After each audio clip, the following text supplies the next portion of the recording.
Welcome to the company where we have good company at the company. Today we're hosting a art gallery exhibition here at WeWorks in downtown Sacramento. And we're going to be pulling individual artists aside to have them share their experiences and stories about their art, asking the same three questions about their journey and their art.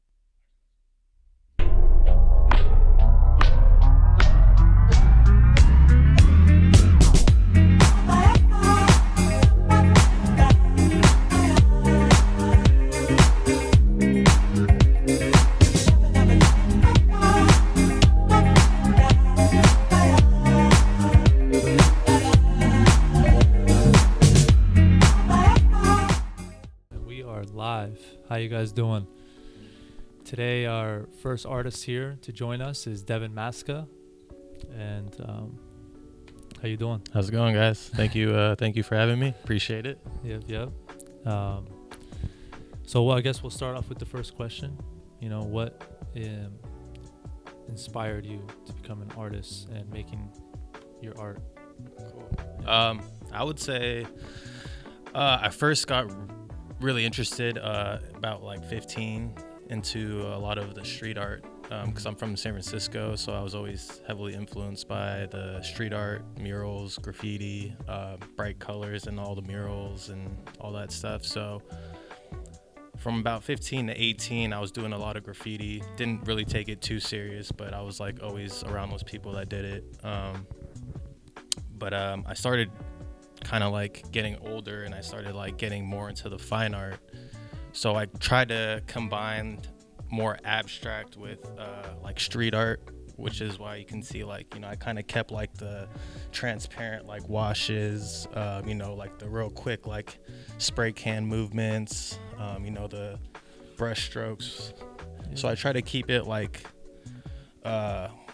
more, I would say like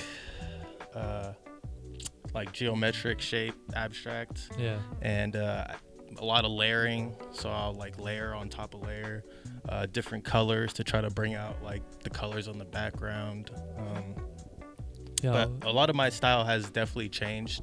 A few years back when I was living in New York, I had my first solo art show as an artist, and my paintings were completely different. It was more like it was still bright colors, but it was more of just like layers. It wasn't like more where I was like concentrating on different areas. It was more of just me like layer on top of layer of like that pretty much. So it was more like just a bunch of, you know, like too much going on. So I try to like space it out where it's like you can see different, you know, like layers of it and different parts of, you know, where I layered off and stuff like that. Hell yeah. I'll say that your paintings are, the colors are so simple but so complex. Thank you. Where it like it's like yin and yang almost. They work very well together because the colors are pleasant, and then you have this complex layering and complex shapes. Thank you. That are going on. So thank you. I appreciate that. Definitely dope. Definitely inspiring as well. Thank you. So how would you explain your process of making your art? Is there a unique process that you follow? Generally when I start a painting, I don't even really plan a painting out. I kind of just work as I go. So I kind of like, as I start my painting, I'm kind of like visualizing in my head like where shapes and colors are gonna go. And sometimes like it doesn't always work out like how I want it to. So I definitely always have to like go over like, you know, things that I don't like to like correct those. But I would say like my process is it's fairly simple. It's a lot of thinking in my head that I do, but I generally don't sketch any of like my paintings that I do. It's more of just like, you know, free flowing. Just kind of just turn on my headphones, my music, get in my vibe, and I'm kind of just like visualizing like where I want things to go and where I think it would look right. But like I said, there's been many paintings that I've done where, you know, I'm like, you know, this isn't it. So, you know, like I'd have to like cover like, you know, a whole spot just to like correct it. But I've never had a painting where I would do it and I didn't like it and I just completely scratched it. So normally if I mess up on a painting, I'll like try to work around it to like bring it back to life. So I don't ever And I guess that just adds more on to the layering effect. Exactly. You know, Yeah. carrying that depression and depth. Exactly. Yeah. Dope. Hell yeah. So how does your personal story influence your art? I would say, yeah, I mean, graffiti was like number one thing. Always been influenced by that. Definitely following a bunch of artists that still inspire me to this day is like where I definitely still get my inspiration from. You know, like Keith Haring, you know, Basquiat, Andy Warhol, you know, like artists like that just use like all the, you know, really bright colors. That kind of is what influences me to just, you know, do all my abstract stuff like that. Do you feel like your art has been involved through time? Like, I know you said you started like with like simple layering. I mean, I would say to this day, I'm still figuring out like my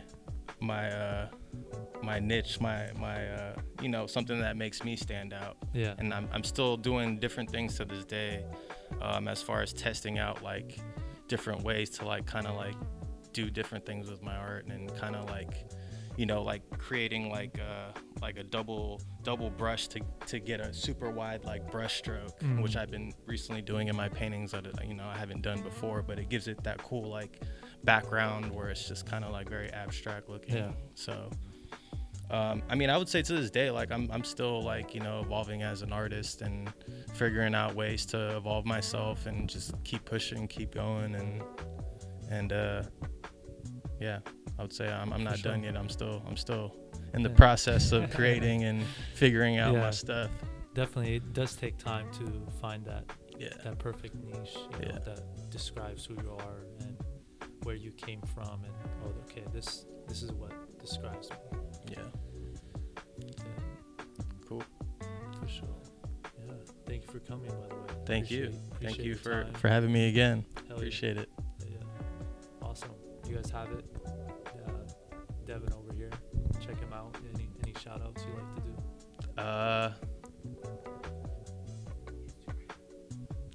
You follow me on Instagram if you like. My Instagram's at Devin DEVIN_Masga MASGA.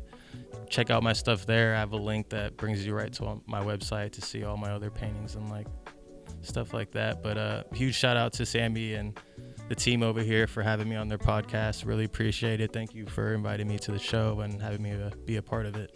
Yeah, awesome. All right, welcome back. Today, well, we're still on today, but we have Skull with us, another artist here at the art exhibit. So yeah, man, how you doing? I'm good. How are you? Good. I appreciate y'all for having me and all that good shit. Yeah, always, man. It's always. Y'all do. Am I okay, Cassidy? Yeah. I'm limited, but I don't. It's just coming out sometimes. Yeah, it's all good. Not to me. I got you. Yeah. Yeah, so I guess we'll start off like, tell us your journey becoming an artist. I pretty much been an artist my whole life. Like, I never really like ventured into art, if that makes sense. Like, I know how to draw and everything since a kid and stuff, but growing up, I didn't think it makes sense money wise to be an artist. Like, it was just something I was interested in. And then you know, I had a shift in my career and stuff. I do graphic design and silk screening, so that's kind of like a form of art. But I started doing paintings for people, and they started selling at a good price. So I was like, maybe this might be the lane right here. Then, like, you know, the more I dabbled into it, the more potent the art got, and the more the price range jumped. So it kind of just made sense to just let's see what this art shit talking about. For sure. Yeah. I feel like your background into coming to art is also interesting. You know, you also box as well, you know. Yep. And you know, those are all different forms of art. So. Yeah, nah, for sure. Especially like the boxing. Because when people ask me, am I an artist? And then I tell them, yeah, or like I tell people I'm an artist, they be like, well, what kind of artist is you? And it'd be kind of hard to put me in a box because, like, I do a lot of different forms of art. Like my most favorite form of art is like the martial arts, like the hand-to-hand combat, because it's like it's one thing to know how to fight, but like to actually like be skilled and crafted in that kind of area, like it take a lot of shit to know how to. Definitely. Yeah, so like that'd be like my favorite art form right there. Yeah. Punching on people. Yeah, if you want to also share with us your creative process of making your pieces. Really, sometimes it just depends what it is. Like the commission pieces be much different than like the creative process. Like these are pieces that I wanted to create, so that creative process is different. Like it's been like an idol of mine since a kid, so like I've been cultivating a Malcolm X piece in my head for probably years now. This one, since I saw the Mario movie, like I got some inspiration to be like, oh, Mario always been tight since we all been kids. So it's like, but once I seen the Mario movie, I was kind of inspired to create a dope piece, but more of an urban, less Nintendo style, just more like put myself on their flavor type sauce. But for the most part, my creativity process, like, shit, I just be thinking about ways to be making money sometimes, bro. Yeah. And when I get a blank canvas, I just stare at it until it tell me what to do for real. So kind of like the music. Yeah. Put the beat on and the beat tell me what to do.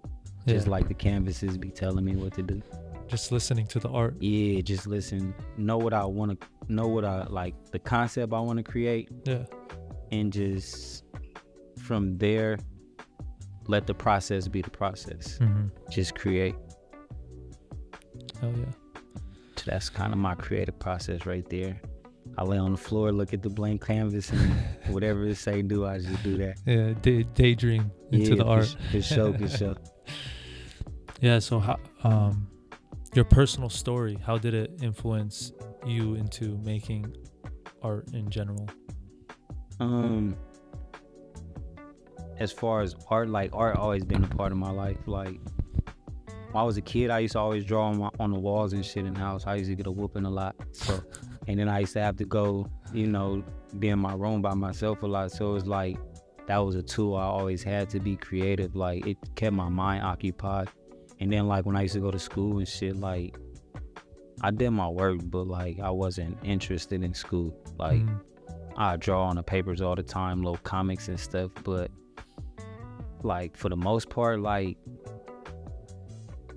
art has always been a part of my life, but art has most recently been a part of my financial life. So in reality, like I just be finding new ways to make money, and art is a universal form like music. Yeah. You might not like this piece, but you might like something I do. So I just use that and let that inspire my artwork. That's why a lot of my stuff got money on it and shit. Like I just be trying to find some money every day, cause like, hell yeah. Yeah. So out of these two pieces, how would you describe, like I know you said this became inspiration of the movie, and this one came as like a role model. Well, this is, I mean, essentially all the art I be doing, I be inspired by something, or I see something I like earlier that day. And if I'm not in a position to put the art together right then and there, then I'll put a note in my phone and then like screenshot some shit and then go to it. But like he been an inspiration to me since forever. So like I always wanted to paint a Malcolm X piece. I just didn't want to just put anything together. I got the opportunity to do a live painting. So, and the theme was Malcolm X. So it was like I had to put a Malcolm X together. It wasn't like I can go paint anything else. So it was like, it gave me two opportunities. One, to do a live painting, and two, to paint a lifetime ideal I had in my head. Like I didn't know how it was gonna come out. This just how it came out, but I always wanted to paint Malcolm X. And then this one I was more inspired on, like, shit, I've been a fan of Mario since go-karts. So feel me, since the Mario go-karts. And then when the movie came out, I was in the middle of creating an art show, so it was like it just clicked hand in hand and just gave me a good inspiration. I was like, Mario would be it's a universal piece too, so Mario, I could damn near sell that to anybody. So So I'm actually interested in, I know as you see newspaper in the back, do you go like flip through newspapers trying to pick out the right one, or is just random? necessarily the right newspaper, like visual. Okay. Like, cause my daughter, she be helping me with the background too, and then like it'd be like something that'll stick out to her or something that'll stick out to me. It'd be like, I don't know how this go with the piece, but we gonna figure it out. Yeah. Like I used a lot of the word searches because with the word searches and the word searches, the obituaries, and the sports pages, it's like a common theme. It's in there all the time, but like it's always different. So it's like every piece essentially has the same essence, but depending on what's in the newspaper that day, you might get some tight shit. Yeah. Or depending what's in the newspaper that day, you might get some sad shit. But I also kind of try to tailor it towards the pieces too. For sure. Yeah. Dope. Yeah. Is there anything else you like to share about your art or any shout outs? No, not really, other than buy my shit. Like Go get them. yeah, but not other than that, shit, if you're an artist, bro, just believe in yourself, keep inspiring and be great, bro, and create what you like. And if you feel like yourself is tight individually, then the public always gonna like your shit. Just believe in yourself enough to actually put out the content. Other than that, shout out to all the people that support me and believe in me. And shit, other than that, buy my shit. Right. You can hit me on Instagram. You can if you hit me on Instagram, I'll give you my number at SCOGO Crazy, SCO_GO_CRAZY. You can find me on there, and you can pretty much get anything you need from there. Merch, clothes. If you need your own merch done, I can do that for you. Hell yeah. If you need some commission pieces done, I can do that for you. Hell yeah. But other than that, I just thank y'all and appreciate y'all for the opportunity. No, appreciate you. Thank you for your time. Thank you. Thank you. All right. Welcome back. We have Linaya. Excuse me. Thank you for coming. First thing of all, I know this is your first art gallery exhibition. So if you want to share a little piece of your journey of making art.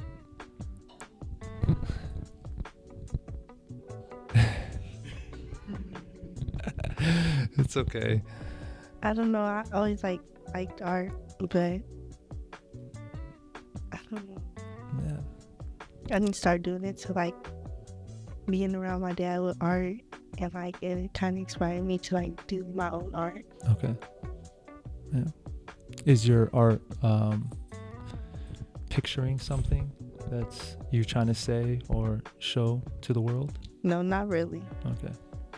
Just making art, Yeah. having fun. Mhm. That's great. What's your creative process of making your art?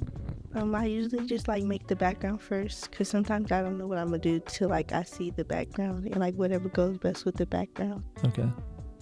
Yeah. Yeah, that's So, mostly how I do all my paintings. all right. Hell yeah. You said so the background is more important to you. No, it's I don't know. I feel like it sets how the painting's gonna look. Okay. So you want to share us your process of making this background? Because what I like about it is the fade, how it looks like it's in space almost. This one I started a long time ago. It was just a Claus doll, but the other night I finished it. I wanted it to look better, so my dad helped me kind of highlight it almost. Yeah, that's dope. Because it's, even though the background is dark, but that's dark, it makes it more pop a lot more because that little fade, which is dope.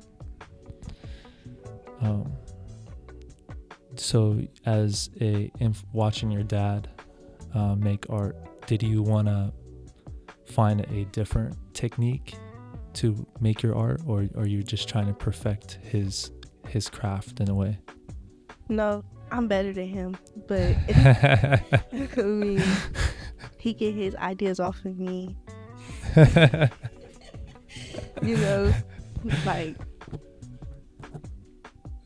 I don't know. I inspire him mostly. Okay. That's dope. Hell yeah. Is there any you want to tell them where they can visit and see your art, and any shout outs you like to give? I don't know. Oh, no, I don't have that. Yeah, y'all can get it off my dad page. There it is. So you check out Skull's page if you want to get her art. Yeah, awesome. Thank you for your time, and thank you for sharing your art as well. Thank you Appreciate for it. having me. Yeah, awesome. All right, welcome back. Today, or I keep saying today, but we have Toby Litson over here. Thanks so much. Thank welcome. you. Thank you for your time. Oh, thank you for your energy and allowing and sharing. Yes, definitely. So I like to start off by asking, what's your journey of becoming an artist? I would say I've definitely loved creating and expressing artistically for pretty much since I can remember. And I was really blessed in that my mother also like encouraged me to pursue that path. I think because of the narrative of starving artists, I never really allowed myself to pursue it as a career. But I did just explore it, growing up. And I think even during college, I still would allow myself to have some art time for myself. And so I think it's just been there kind of waiting for me patiently. Yeah. And so it's just been taking time to kind of like fully express into it. Yeah. Beautiful. Yeah. That's interesting because, so your mom inspired you. I feel like she supported and encouraged my innate desire to express. Beautiful. Yeah. Yeah. Yeah. And I know you have two different types of art Yeah. styles. I actually have multiple different types. Beautiful. And so I do tile work. I do stained glass work. I do painting, interior designing, and I have an art studio called Lifestyle Art Space. And the reason I called it Lifestyle Art Space is because I see how we live and how we breathe and how we treat each other and how we express ourselves as an art form. So I am a firm believer that everyone is an artist in their own way. Definitely. Yeah. I will totally agree. Because Cheers. some people be doing on like their day-to-day aspects, and they don't realize that those things that you're doing is another form of art. Exactly. As just like a sport or instrument. Can't speak. That's all right. We're here. Yeah. But yeah. So how would you describe your process of making your art or making your pieces in these different forms, as you said? Yeah. It's definitely a little bit of a juggling act. I feel like I have a stove with different pots and front burners, back burners, side burners. And so it's just kind of like listening to myself and my external reality, depending on like what is next that needs to be attended to. So I think as part in terms of the process, I think checking in and seeing like what my priorities are and in the larger picture and kind of the microcosm as well.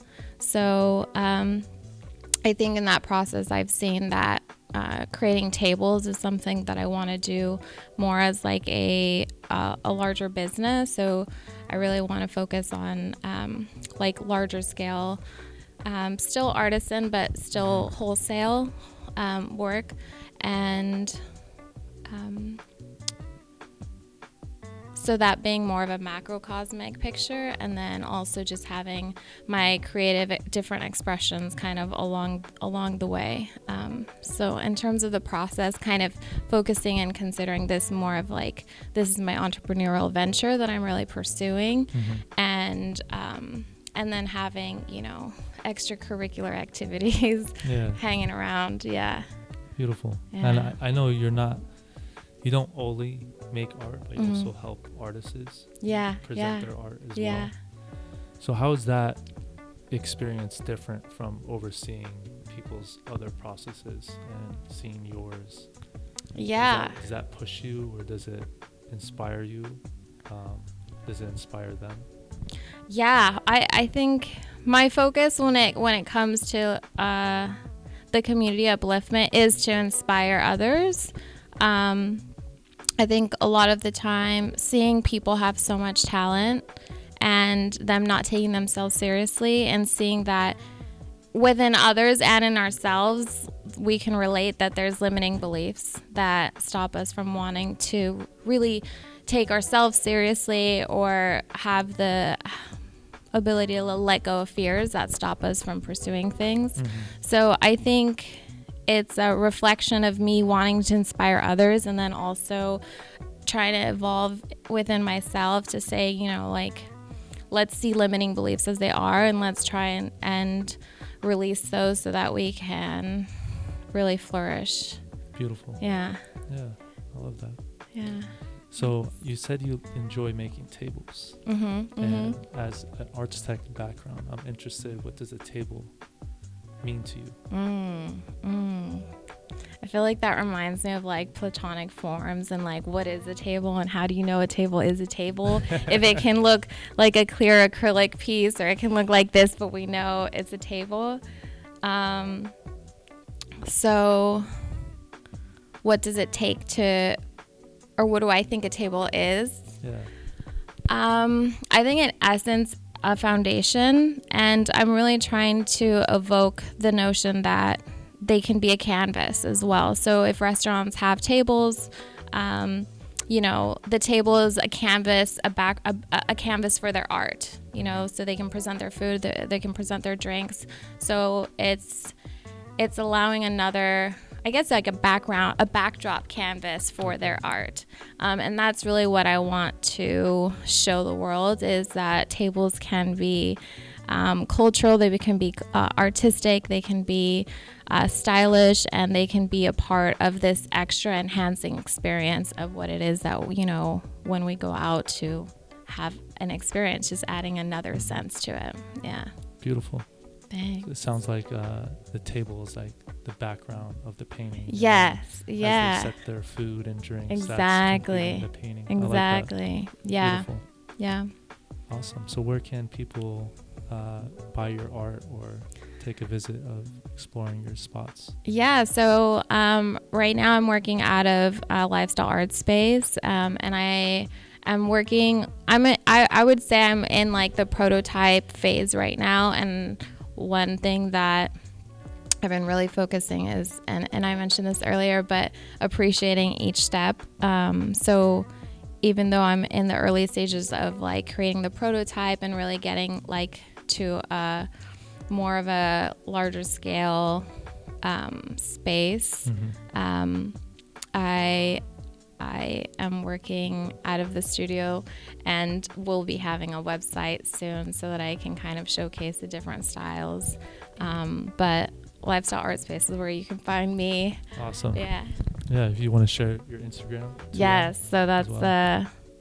At Lifestyle Art Space with periods in between. Beautiful. Yeah. Awesome. Thank you so Any much. shout outs you like to give out? Well, to my partner, who has been just an incredible support system and co-creator, which I think is just such a blessing to have in life, and to allow me to co-create just with the community and with people like yourself who are shining in their own light and sharing light to others, and just allowing this world to be a better place. And I think the the connectedness that we all have within with one another. I think that there's a sense of unity that I want to give a shout out to. Awesome. So yeah. Hell yeah. Yeah. So the oneness in ourselves. Yeah. Awesome. Thank you for your time. Thank you, Appreciate Sammy. for Appreciate sharing it. Your art and your stories as well. Thank you. Thanks for the spotlight. Appreciate it. Awesome. Welcome back today, or I keep doing this. It's unbelievable. But we have another artist here with us, Marlene Vidal. Welcome. Thank you. Thank you. And it is Marlene's first exhibition Yes. of showing her art. Yes, it is. Yeah. So I'd like to start by asking, what was your journey of becoming an artist? So I never thought about picking up a brush or paint or anything. And then March 17th, 2018, my daughter, for her birthday, wanted to go to Reading for an arts sozo. I'm like, what is an arts sozo? Mom, you just have to come. So our brother and I, we went. And it was a day spent on searching your soul, your inner soul, and your spirit, and your relationship with God. But the tool that they used to do it was one of those canvas boards, sponges that you use to put on your foundation, and Q-tips. Beautiful. Yeah, and so I'm looking at these tools, and we're going through this process, and it's really quite eye-opening. And then we get to the end, and I discover, this dropped in my spirit, there are jewels that you have not ascertained or dug for. There's more in you. You need to dig for it. So I thought, okay, let me go home and see if I can paint. Yeah. So on the 18th, I went home and I started dabbling in some stuff I got at the dollar store. And I'm like, oh, this is kind of fun. I says, well, let's see if you can really do something. And I went to an art store. And I went in there to buy one canvas and one brush and a few paints. And they were going out of business. And I'm like, no, you can't go out of business. I'm starting a new journey in my life. You have got to let me, you got to stay in business. They says, no, we're going out. So I bought all of this canvas, all of these brushes, all of this paint. And it was such a great deal. And I took it home and I'm like, what are you going to do with this? You don't know what you're doing. And I says, well, let's see what we can do.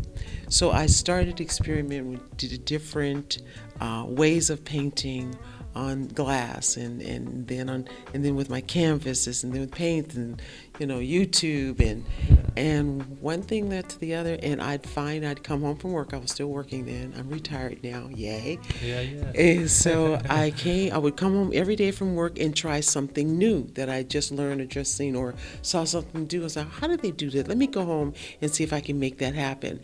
And before I knew it, I had created like almost 300 pieces. And it was so wonderful and so therapeutic, if I can say, and very calming. And I just started enjoying it. And then my friends would come over and they're like, who painted that? And I'm like, I did. You did that? I'm like, I know. Who knew? And so my kids would come and look and say, Mom, you did that? I'm like, yeah, who knew? So it was fun, and it's just been evolving. So I just got like really serious about what I wanted to do with my art and the proceeds from my art. And so I'm getting serious, and you're my first opportunity to actually show my art that's not in my house or in my garage. I mean, my studio, not in my studio. So this is my first time, and I was just sitting there looking at it, being thrilled that, wow, I'm not in the garage, So it's just exciting. Great. I'm glad. Mm-hmm. So how would you, by the way, that's an interesting journey for sure, because you're just trying out and please put yourself in deep waters, which is great, because honestly, people never know until they try something. Yeah, exactly. So it just shows up naturally sometimes you're there just to try it. So it's beautiful. Thank you. How would you explain your process of making your pieces? So, it's interesting because I didn't go to school, so I didn't know color theory and what colors go together and which ones make mud and all of that. So it was a process of elimination, and then colors that I liked, Plus, I talked to my daughter who has a degree in fine art, and her work is incredible. And I'm like, have you ever heard of this? She says, yeah, Mom, that means this. I'm like, oh, okay.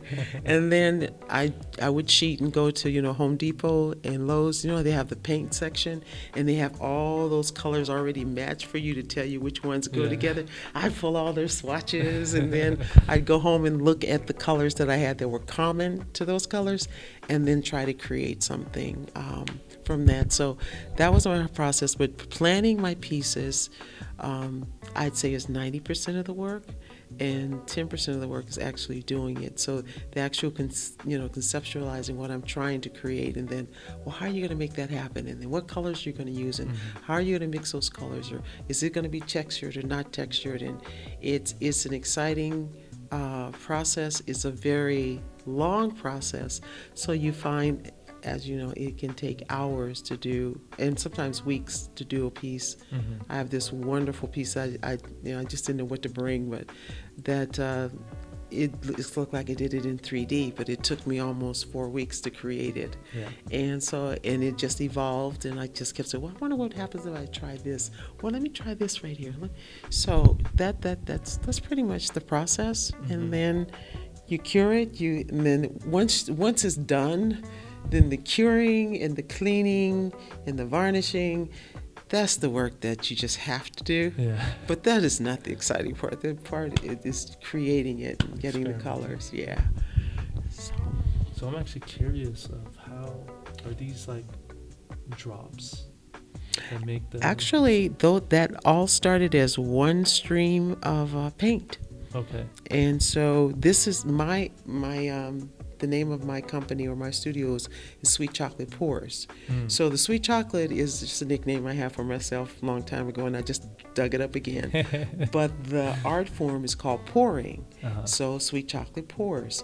And you actually flood the canvas. With this particular piece, I flooded the canvas with my background color, which was white.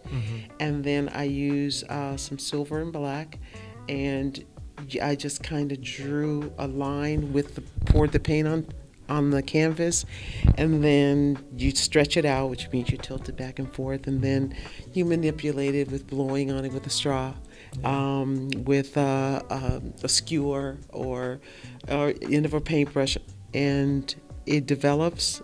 This one developed, and I've got my little feathering, and I got my fractions, and I got my what looks like a shore and land underneath, and the rocks came out, and I was really pleased with that one. And once it got to that point, I stopped fiddling with it. You got to know when to stop, because you just keep fiddling, like, oh, I should have stopped 2 iterations ago. But you got to know when to stop. But this one was more hand done. That one I did with a blow dryer. Okay. Yeah. So, and again, the paint started out in a puddle, and then I used the blow dryer to create this composition, and the colors just mix and blend, and I liked it, so I call that one All in Bloom, and then call this one It Takes Two. It Takes Two. I like that. Yeah. Awesome. So how is your personal story and influence within your pieces? Well, so not to get deep into my life, but had this major life shift.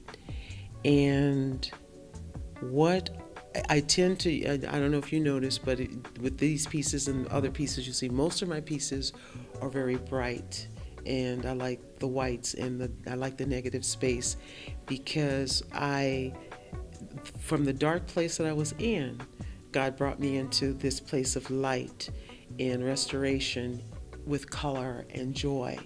And what I like to do is paint the way I feel now.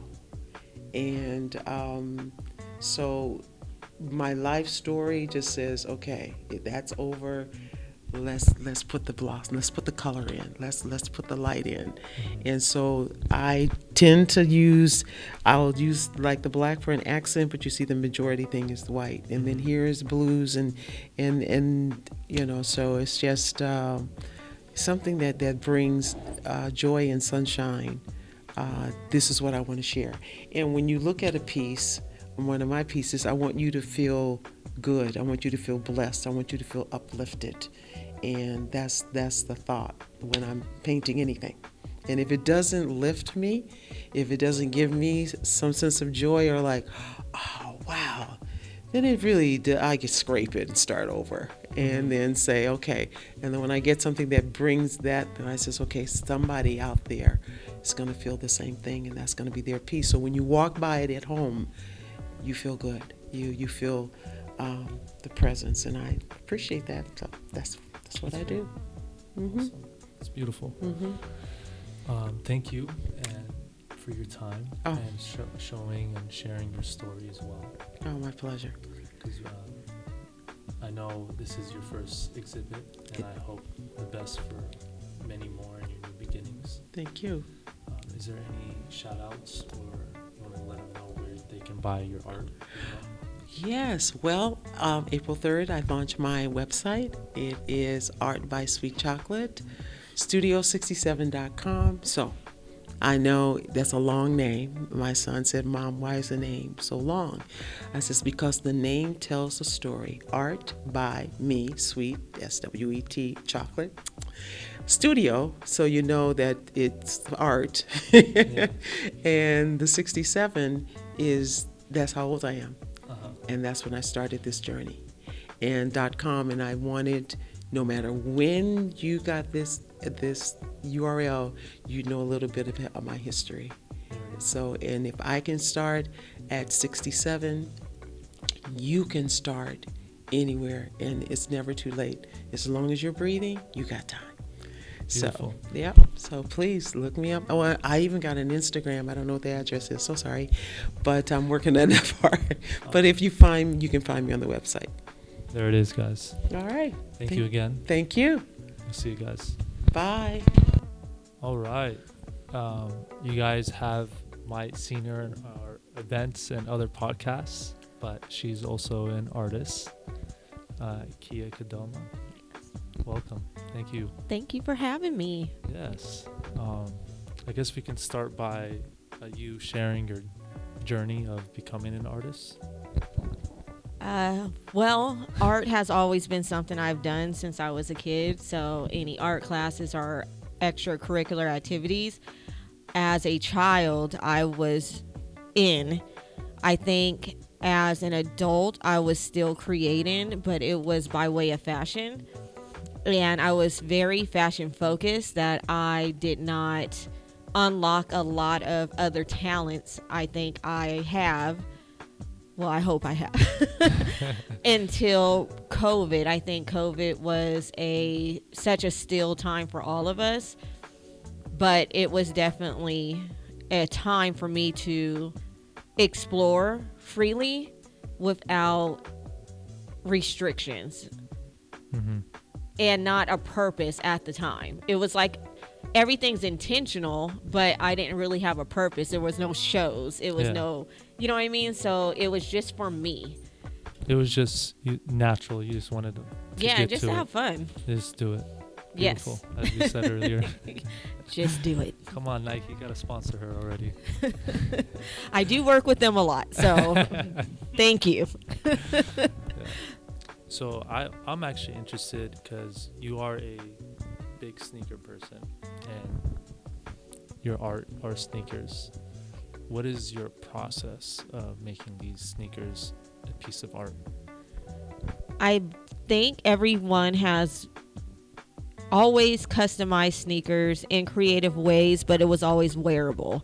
And although a lot of the shoes I customize can be worn, I would like them to be pieces that have value the way Mona Lisa would have value, or a Picasso would have value. So I try to do more one-off pieces that have aspects of creativity that I have not seen before.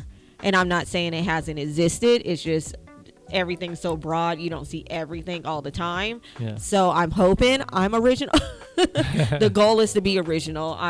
But it was just always recently making sneakers my medium. It was to create things that, because I love home decor and interior design, so I wanted to create things that could live in a space. Beautiful. I like that. And those spaces, do you make those shoe designs for those spaces specifically? Do you like design them, or is it just oddly described? I think, well, I make the sneakers based on whatever is inspiring me at the time. Okay.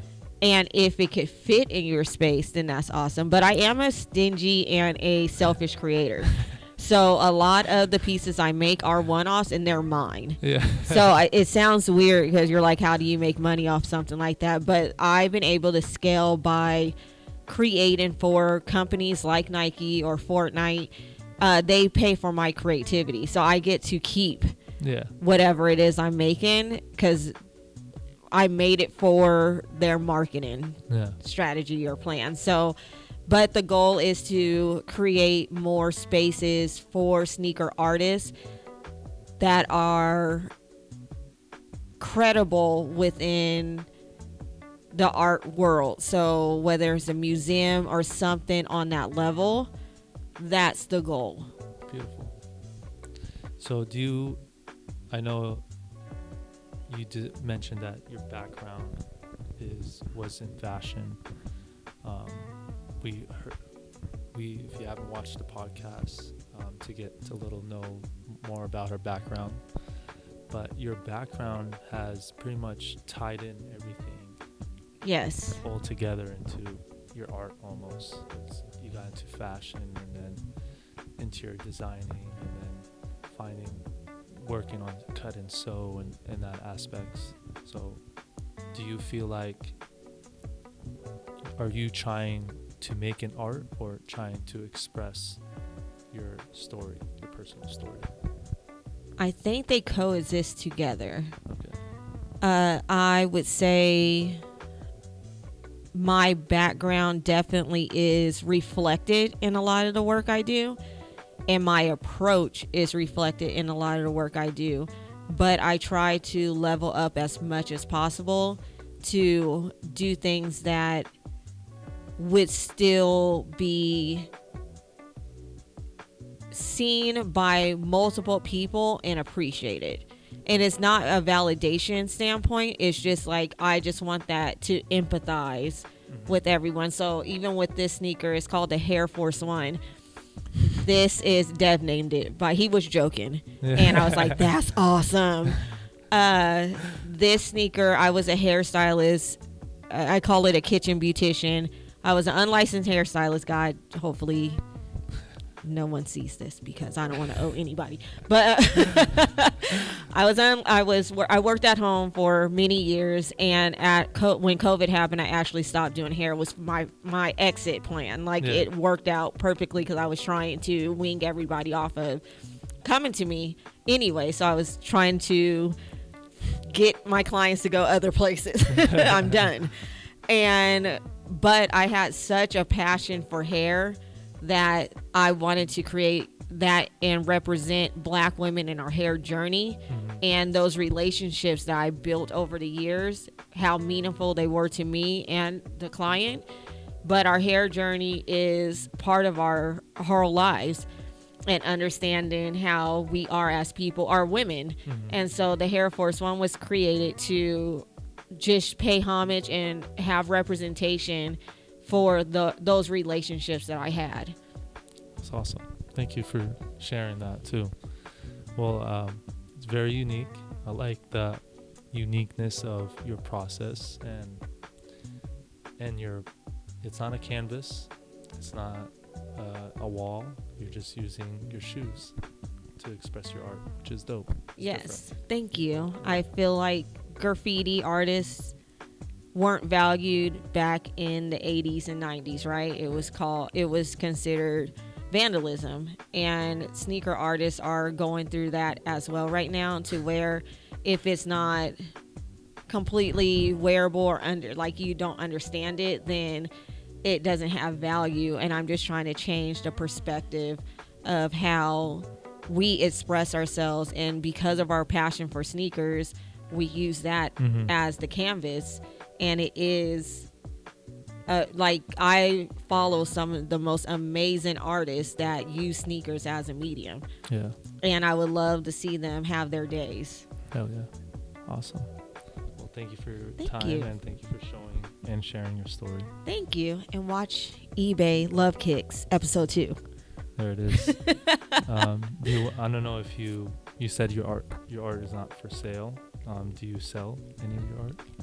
I am trying to get there. I think I like to sell the concept and the project as a marketing strategy, but not for ownership yet. So I'm getting there. I am getting there. Yeah. I actually love walking in and seeing my own stuff. Yeah. Walking my house, I was like, that was cool. Yeah. Yeah. So if you guys need any dope customized shoes for your next video shoot, or Kia got you. Yeah. Thank you. Thank you. Appreciate it. All right. Before we close out this episode, I'd like to introduce you guys to one of our sponsors of this event, TriNet. Thank you. Thank you. I appreciate it. Awesome. So if you want to say a little bit about who TriNet is and who you represent. Absolutely. So TriNet is the premier PEO, or professional employer organization, that supports small companies.